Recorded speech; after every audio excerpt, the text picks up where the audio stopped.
정연복 시인의 가족이라는 그런 시가 있습니다. 제가 한번 낭독해 보겠습니다. 살아가다가 이따금 만나게 되는 힘든 고갯길, 크게 걱정할 것 없다. 사랑하는 가족이 곁에 있으니 앞에서 힘껏 끌고 뒤에서도 어기영차 밀어주면 가파른 언덕길도 이윽고 기어오를 수 있다. 서로를 믿고 의지하는 애틋하고 단합된 마음으로 함께 나아가는 길은 힘겨운 고갯길이라도 행복의 길이다. 시인의 고백처럼 여러분, 우리가 인생을 살아가다 보면 만나는 힘든 고갯길이 있습니다. 그러나 크게 걱정할 것이 없다라고 시인은 고백합니다. 왜 그렇습니까? 사랑하는 가족이 곁에 있기 때문이라는 겁니다.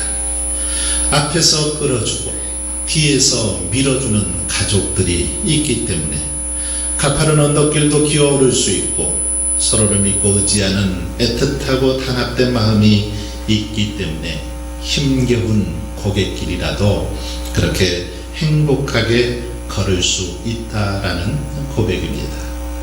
그렇습니다. 이런 가족들이 곁에 있으면 힘든 인생길도 든든합니다. 가파른 언덕길도 성큼성큼 넘어갈 수 있습니다. 오늘 본문에 보면 아브라함은 천사들을 통해 자기 조카 롯이 살고 있는 소돔과 고모라 땅이 멸망하게 될 것이라는, 심판받게 될 것이라는 소식을 듣게 됩니다.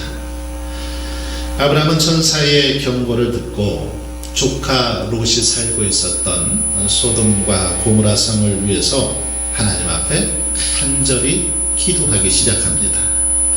믿음의 조상인 아브라함이 소돔 성을 위해서 간절히 기도하고 있는데, 여러분, 이 기도를 조용히 묵상하다 보면 아브라함의 기도를 깊이 묵상하다 보면 아브라함의 가족애를 여기서 맛볼 수 있습니다. 얼마나 가족을 사랑하고 이웃을 사랑하고 형제를 사랑했는지 아브라함의 믿음의 모습을 볼 수 있다는 것입니다. 창세기 13장 11절을 보시면 아브라함이 조카 롯과 함께 한 땅에 거했습니다. 각기 자기 그 양과 소를 이렇게 치면서 가축을 치면서 한 곳에 살고 있었습니다. 그런데 이 가축대가 힘이 많아지면서 그 땅이 이렇게 좁은 겁니다. 그 땅에 풀밭이 적은 거죠. 그래서 아브라함의 종들과 조카 롯의 종들이 종종 싸움이 벌어진 겁니다. 서로 좁은 풀밭을 차지하려고 그렇게 싸움이 목자들 사이에 벌어지게 된 거죠. 그러자 아브라함은 이렇게 같이 해서는 안 되겠다 싶어서 함께 하지 않고 서로 갈라서기로 그렇게 작정을 합니다. 그리고 조카 롯에게 이렇게 제안을 하죠. 내가 좌하면 나는 우하고 내가 우하면 나는 좌하겠다. 그러면서 이제 서로 갈라서게 되는데 조카 롯이 멀리서 보니까 저기 이 소돔과 고모라 성 그 땅의 모습이 너무너무 비옥하고 그렇게 아름다워 보였습니다. 그래서 그는 두 번도 생각할 것 없이 그 땅을 차지하겠다고 롯이 먼저 이야기를 해서 이제 롯은 그 땅으로 들어가게 된 것입니다. 소돔과 고모라 땅으로 가서 정착을 하게 됐습니다. 그런데 이게 웬일입니까? 소돔과 고모라 성이 성적으로 너무나도 문란하고 타락했습니다. 죄악이 그 땅에 관영했습니다. 그래서 하나님께서 멸하시기로 작정하고 하나님께서 이 사실을 지금 아브라함에게 전사를 통해서 말씀해 주신 것입니다. 이 사실을 들은 아브라함의 마음은 정말 가슴이 갈기갈기 찢겨지는 듯 했습니다. 발등에 불이 떨어진 것 같았습니다. 왜냐하면 그 땅에 조카 롯이 살고 있었기 때문입니다. 사랑하는 조카 롯의 가족들이 그 땅에 살고 있었기 때문입니다. 그래서 아브라함은 하나님 앞에 중보의 기도를 드리기 시작합니다. 여러분, 성경에서 중보기도 대표적인 두 사건이 나오는데 하나는 출애굽기 32장에 나오는 바로 이스라엘 백성들이 금신상을 만들어 놓고 절할 때 하나님께서 분노하셔서 그들을 다 멸하시려고 할 때 모세가 하나님 앞에 중보의 기도를 드립니다. 그들의 죄를 사하시옵소서. 그렇지 않으면 원컨대 주의 기록하신 책에서 내 이름을 제하여 주옵소서. 그렇게 모세가 기도하고 있는 걸 볼 수 있습니다. 제가 대신 지옥에 가겠습니다. 그러니 내 백성들만은 살려주십시오라는 간절한 모세의 기도가 출애굽기 32장에 나옵니다. 그리고 또 다른 하나가 바로 오늘 우리가 읽은 아브라함의 중보 기도입니다. 아브라함이 조카 롯을 위해서 기도하고 있는데 이 시간에는 아브라함의 이 기도를 살펴보면서 함께 은혜를 나누고자 합니다. 아브라함은 어떻게 기도했고 또 어떻게 기도했기에 하나님의 응답을 받았는지 살펴보면서 은혜를 나누고자 합니다. 여러분, 아브라함은 어떤 모습으로 하나님 앞에 기도하고 있습니까? 먼저 오늘 본문에 보면 아브라함은 하나님 앞에 기도하되 끈질기게 기도하고 있는 그런 모습을 볼 수 있습니다. 쉽사리 포기하지 않고 하나님 앞에서 아주 끈질긴 모습으로 그렇게 협상을 하듯이 기도하고 있는 모습을 보게 됩니다. 본문을 보면 아브라함은 두 천사가 소돔을 향하여 떠나가고 오직 하나님과 단 둘이만 남게 되자 하나님 앞에 그렇게 소돔을 향해서 기도하기 시작합니다. 소돔의 구원을 위해서 그렇게 하나님께 호소하는 것이죠. 물론 아브라함의 이 기도는 소돔 땅에 있는 죄인들에 대한 하나님의 심판이 부당하다라는 그런 기도는 아닙니다. 죄인들에 대한 심판이 부당하니까 하면 안 됩니다라는 이런 기도가 아니라는 거죠. 단지 소돔이 멸망함으로써 혹시 그 중에 있는 의인들, 그 성 가운데 살아가는 의인들도 망하게 된다면 이건 막아야 되지 않겠느냐라는 그런 마음으로 지금 하나님 앞에 간구하고 있습니다. 아브라함은 소돔과 고모라 성이 멸망받지 않도록 끈질기게 기도하고 있는데, 오늘 본문이 속해 있는 29절부터 32절까지 보면 아브라함이 또 이르되, 이런 말이 4번이나 이렇게 반복되어 나오는 걸 볼 수 있습니다. 아브라함이 또 이르되, 또 이르되, 하나님 앞에 또 이르되, 계속해서 4번이나 반복하고 있는 것을 볼 수 있습니다. 아브라함은 하나님께 소돔과 고모라 성에 의인 50명이 있으면 그들을 위해서 성을 용서해야 되지 않겠느냐라고 그렇게 묻습니다. 그러자 하나님께서 그래, 의인 50명 있으면 내가 용서해 주마, 그렇게 말씀하시고, 그런데 가만히 있으니까 의인 50명은 없을 것 같은 생각이 듭니다. 그래서 아브라함은 다시 말합니다. 의인 45명을 찾으면 어떻게 하시겠습니까? 그래, 45명이 있으면 내가 용서하마. 그러자 또 아브라함의 마음이 변합니다. 하나님, 40명이 있으면 어떻게 하시겠습니까? 그래, 40명만 있어도 괜찮다. 30명만 있으면 어떻습니까? 그래, 30명도 용서해 주마. 아니, 하나님 20명만 있으면 어떻게 하겠습니까? 20명만 있어도 내가 용서해 주마. 하나님께 내가 한 번만, 이제 한 번만 더 말씀드리겠습니다. 만약에 10명만 찾았다면, 의인 10명만 그 성이 있다면 어떻게 하시겠습니까? 그래, 10명만 있어도 내가 그 땅을 용서해 주시마. 그렇게 말씀하십니다. 아브라함은 이렇게 하나님 앞에 간구하는데 얼마나 끈질기게 그렇게 간구하고 있는지 모릅니다. 아브라함의 모습을 보면 아니 좀 뻔뻔스러울 정도로 그렇게 하나님 앞에 계속해서 기도하고 있는 그런 모습을 볼 수 있습니다. 하나님께서 들어주실 때까지 매달리고 있는 그런 모습을 이 말씀을 통해서 볼 수 있습니다. 여러분, 그러나 이런 기도가 응답받는, 그러니 바로 이런 기도, 아브라함처럼 이렇게 끈질기게 기도하는 이 기도를 우리 하나님께서는 응답해 주실 줄 믿습니다. 이것이 응답받는 기도의 비결인 줄 믿습니다. 어떤 분들은 기도의 응답이 바로 이루어지는 분들이 있는가 하면, 어떤 분은 기도해도 그 기도가 수년 아니 수십 년 동안 기도해도 응답받지 못하는 기도도 있습니다.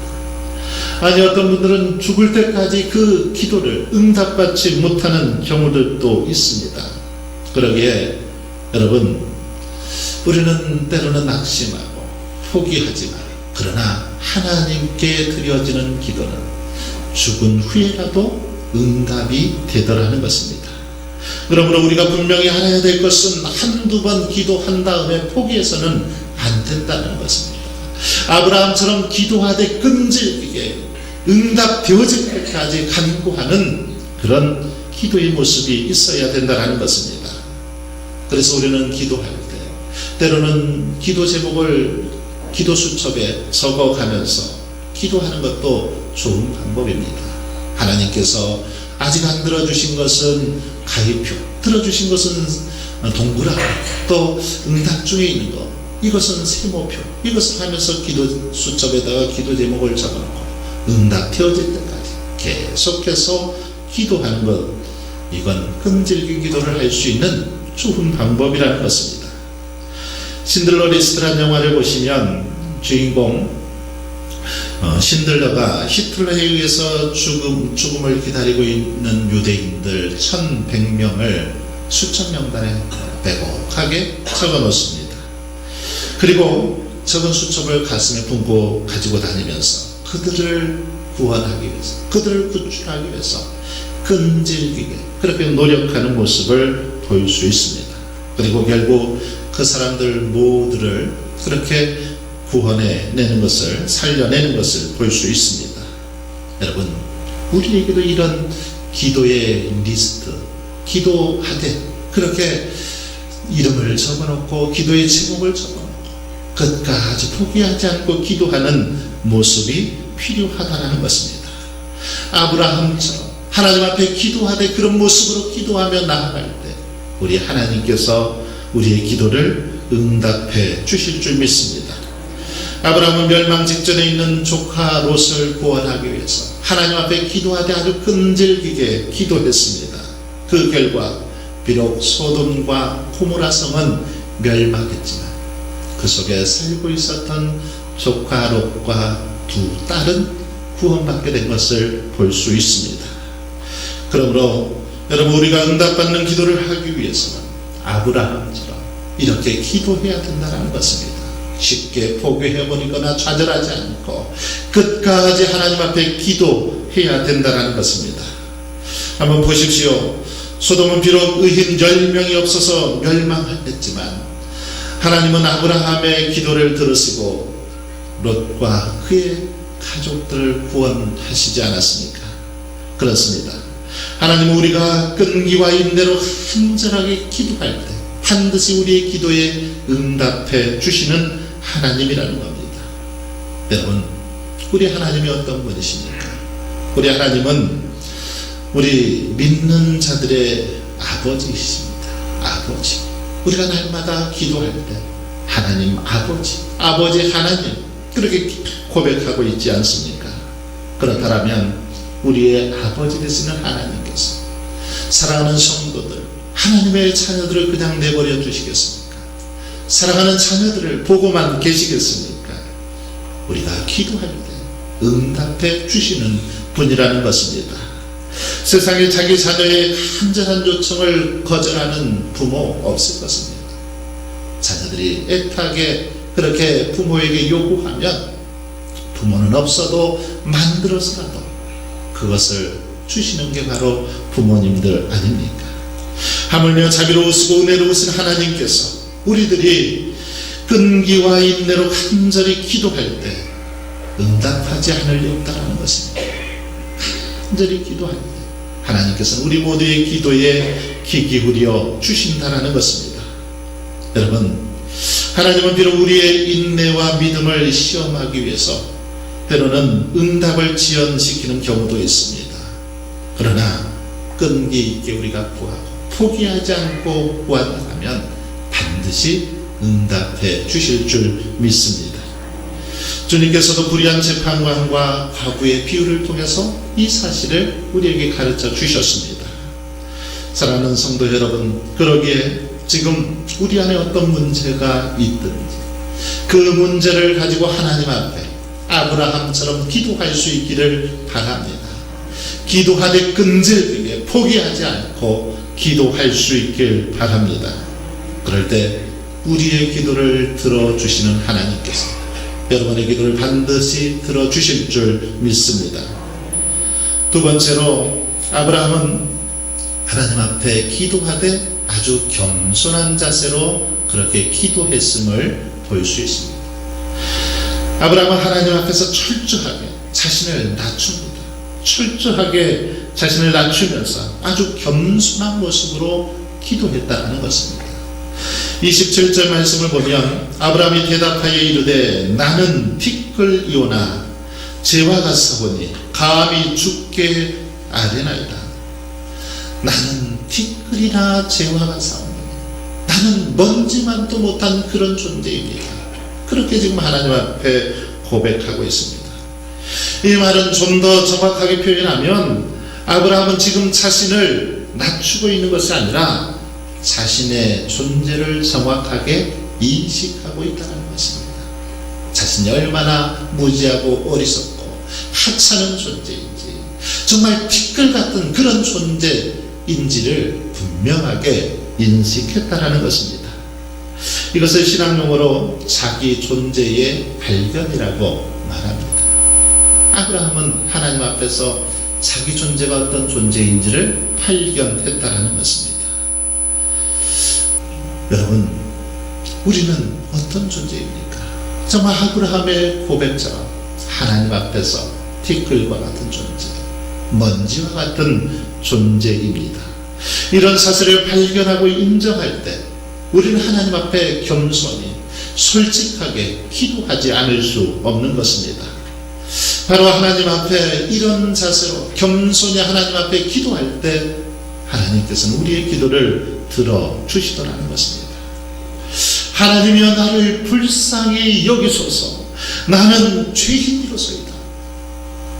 그 세리처럼 가난한 과부처럼 하나님 앞에 그렇게 정말 하나님의 은혜, 하나님의 도우심이 아니면 살아갈 수 없는 존재임을 깨닫고 간절히 기도하는 그 기도를 하나님께서는 응답해 주시더라는 것입니다.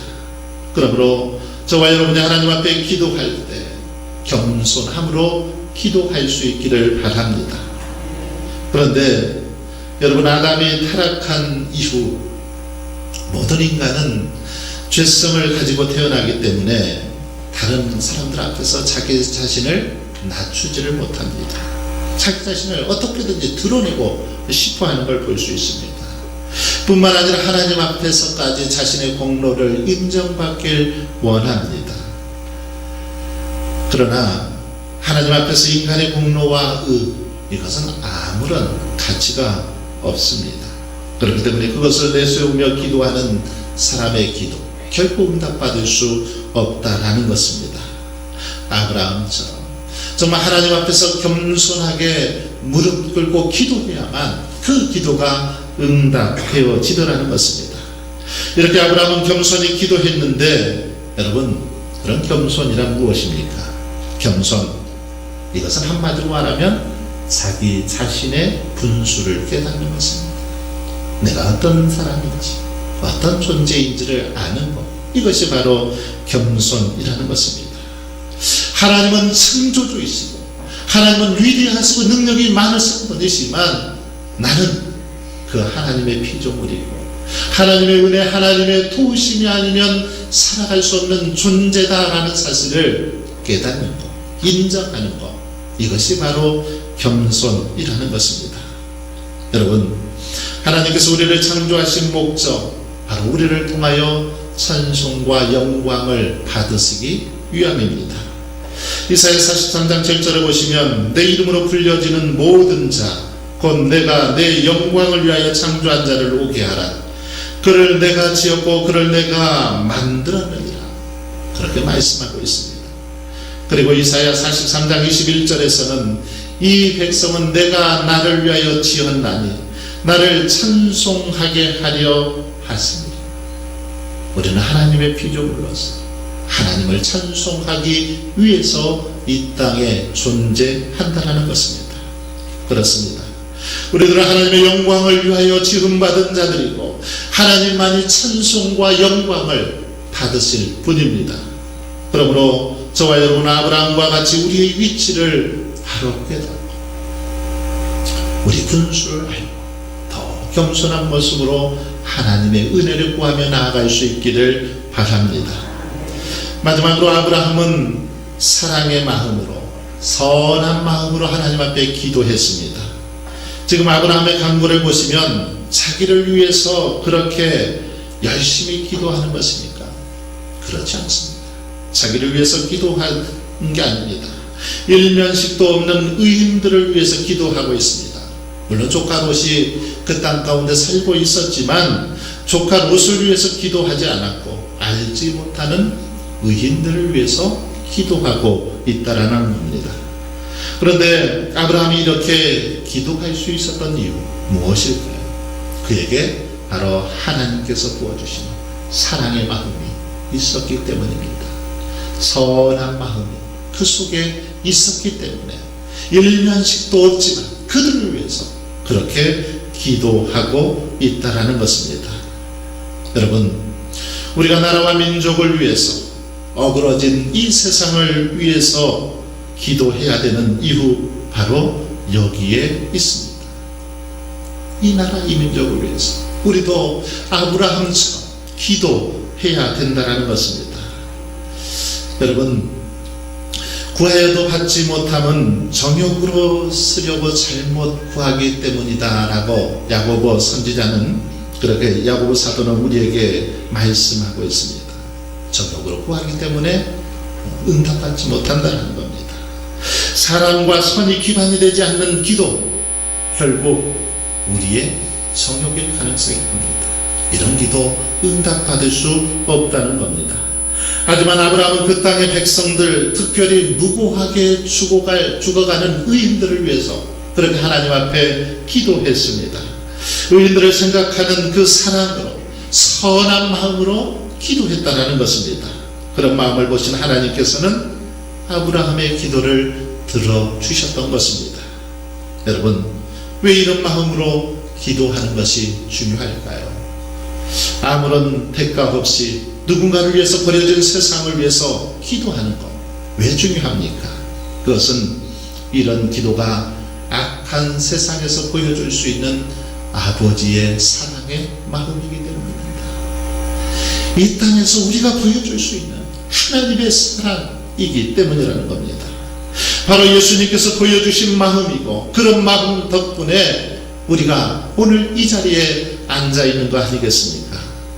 모두가 자기 사랑에 빠져있고 오로지 자기밖에 모르는 이 세상에서 일면식도 없는 누군가를 위해서 기도한다는 거, 이거 하나님께서 얼마나 기뻐하시겠습니까?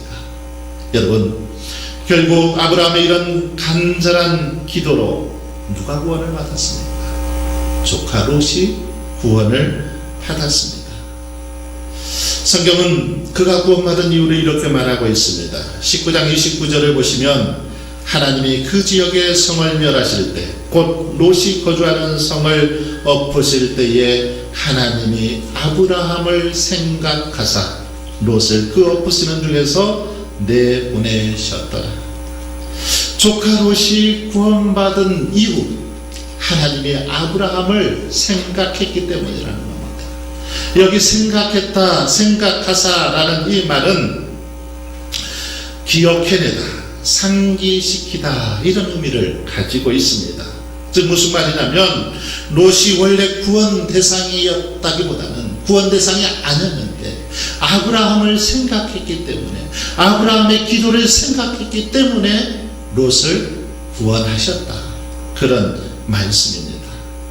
사랑하는 성도 여러분, 누군가 요즘 우리나라를 이야기하면서, 우리나라를 향해서 말하면서 그렇게 말하죠. 나라 전체가 정치도 경제도 사회도 문화도 모든 게 뿌연 미세먼지에 뒤덮여 있는 것 같다, 이런 표현을 합니다. 사사건건 터져나오는 뉴스들을 보아도 한숨과 분노만 차오르는 것을 볼 수 있습니다. 이런 모습을 보면서 너나 할 것 없이 이 땅에 희망이 없다라고 말합니다. 젊은이들은 이 땅을 떠나겠다고 그렇게 말하기도 합니다. 그러나 생각해보면 여러분, 이런 세상은 역사 이래 계속 되어 왔습니다. 소돔과 고모라성의 이 모습이 그 시대의 모습이겠습니까? 오늘 이 시대의 모습이기도 합니다. 역사 이래 계속 지금까지 나타났던 현상들입니다. 그러니 여러분, 이 땅 대한민국을 향해서 욕하고 손가락질하고 희망이 없다고 그렇게 이민 갈 생각만 하는 것이 아니라, 떠나갈 생각만 하는 것이 아니라, 우리들은 아브라함처럼 이 땅을 위해서 기도해야 될 줄 믿습니다. 이 땅의 회복을 위해서 기도해야 된다는 것입니다. 이 민족을 위해서, 특별히 빛을 잃어버린 한국 교회를 위해서 기도해야 될 책임이 우리에게 있다라는 것입니다. 희망 없어 보이는 이 땅을 마음에 품고 간절히 기도해야 되는 이유, 바로 우리에게 있다라는 것입니다. 여러분, 그러므로 저와 여러분도 무너진 이 땅을 위해서, 한국 교회를 위해서, 이 나라의 정치, 경제, 문화, 모든 것들을 위해서 기도할 수 있기를 바랍니다. 기도하되 아브라함처럼 사랑의 마음으로, 선한 마음을 품고 기도할 수 있기를 바랍니다. 기도하되 끈질기게 기도할 수 있기를 바랍니다. 겸손히 하나님 앞에 기도할 수 있기를 바랍니다. 그래서 저와 여러분의 기도를 통해서 이 땅이 치유되고 죄악 가운데 살아가는 많은 영혼들이 구원받는 놀라운 역사와 은혜가 있기를 주님의 이름으로 간절히 축원합니다. 아버지 하나님, 소돔과 고모라 성처럼 죄악이 관영하고 온갖